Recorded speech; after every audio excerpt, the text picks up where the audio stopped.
Donald Trump has been ordered to pay more than $83 million to Carroll for defamation. This verdict marks the second time in less than a year that he's been ordered to pay the writer for damaging her credibility. Trump is appealing both verdicts. Well, this morning, Carroll and her lawyer joined CBS Mornings to share their thoughts on the verdict. Let's listen.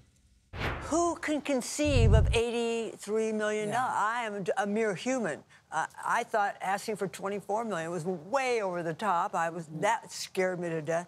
To have the jury, first of all, to see the four-woman.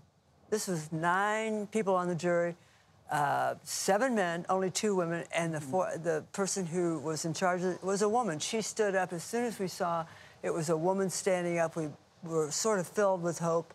And Robbie... Same thing that happened last time, too. There was a... We were holding hands and squeezing like this, and Robbie's writing what the jury's saying with his hand. She couldn't add it up.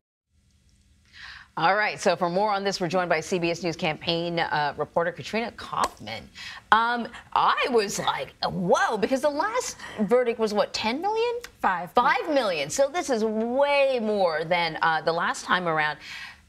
Is there any way that he can get out of paying this? So he is going to appeal. They've already talked about it. They're already appealing the prior ruling too. But the thing is with these is even for the first one, he already had to deposit that money, and I believe it's a sort of an escrow account with the court.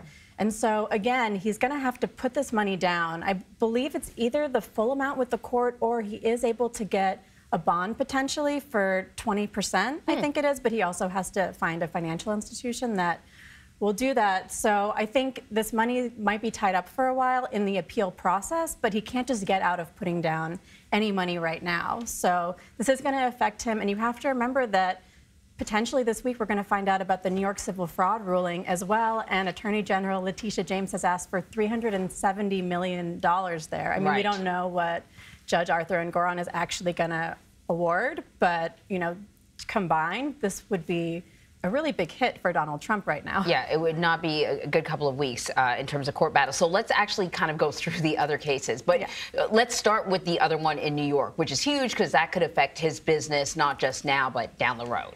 The New York civil fraud trial. Yes. Yes, correct. So this week we're anticipating there will be a ruling. As I said, it could be $370 million. But the other thing they're asking for is to ban Trump from the New York real estate industry for life. And, you know, that's how Donald Trump came up. He was a real estate mogul in New York, so that would have very big ramifications for him as well. Whether he would have to actually dismantle or sell off his properties is yet to be seen, and will depend how the judge frames the ruling. But, you know, I'm very interested in seeing later this week how this plays out. Yeah, that's going to be a big one that people are going to be watching. And just to sort of bring people up to speed, so those are the 2 New York cases, but we've got Georgia, D.C., and Florida, right? What's going on?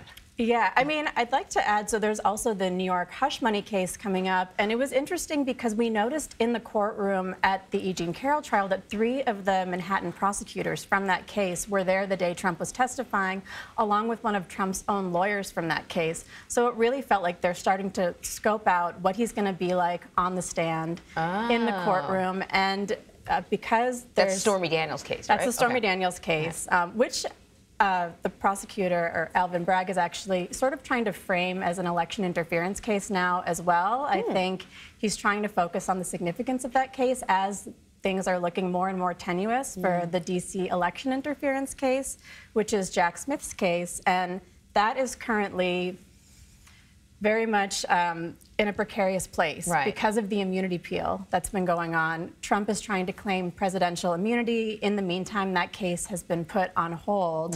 There were arguments a few weeks ago in the appeals court on that, and we've been waiting each day for their ruling to come out because they had moved very quickly to hold those arguments. So we're expecting that we could find out soon how they're going to rule on that, and that has huge implications for that case, for the timeline, for whether it can move forward. So it's yet to be seen when that case can begin, and if it gets postponed, which it's really looking like it will, this New York hush money case could be the one to go first. And it's actually the one Trump was first indicted in as well. My gosh, he's got a lot going on, a lot of lawyers. Whatever you want to say about employment, you know, or employment status and stuff like that in this country, lawyers are getting a lot of work from Donald Trump. Trump is keeping them busy. Totally. Katrina, thank you so much. Thank you.